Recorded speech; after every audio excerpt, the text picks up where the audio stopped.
Welcome to Technocraft Engineering. नमस्कार, मी टेक्नोक्रॅफ्टमधून विकास कनाडे. आता आपण SOP बघत आहोत, जॉब लोडिंग आणि अनलोडिंग.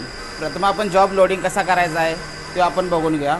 हा जॉब रिवर्क जॉब आहे. लोडिंग आपण हा पॅलेट किंवा क्रेनच्या सहाय्याने हा जॉब लोडिंग केलेला आहे. ह्याच्याखाली 2 रेस्ट पॅड घातलेले आहेत, कारण की ह्याच्यामध्ये भर असल्याने किंवा ह्या पेपर घातल्यामुळे इथं पूर्ण भर असल्याने ह्या साईडला आपण 2 रेस्ट पॅड वापरलेले आहेत.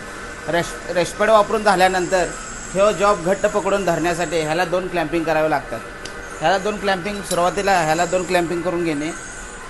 क्लॅम्पिंग करताना क्लॅम्पिंग मिनिमम जॉबच्या वर त्याचा स्टड आणि त्याचा सपोर्ट.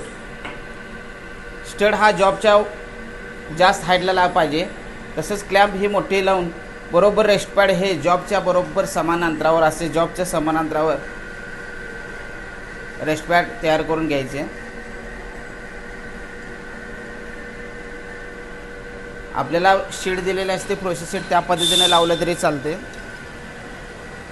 त्यानंतर दुसऱ्या साईडला पण आपण क्लॅम्प करून घेऊया.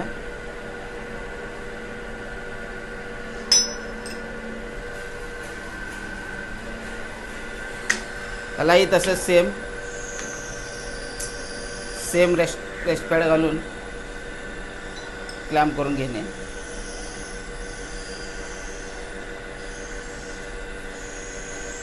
क्लॅम्प करून घेतल्यानंतर थोडे दोन्ही साईडला टाईट करायचं.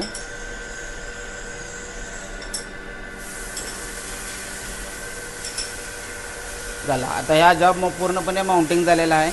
ह्याच्या पुढे जॉबचे सेटिंग कसे लावायचं हा SOP आम्ही करणार आहोत.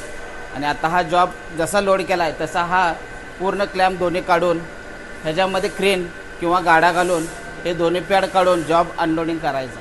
त्या पद्धतीने जॉब लोडिंग आणि अनलोडिंग करायचं. धन्यवाद.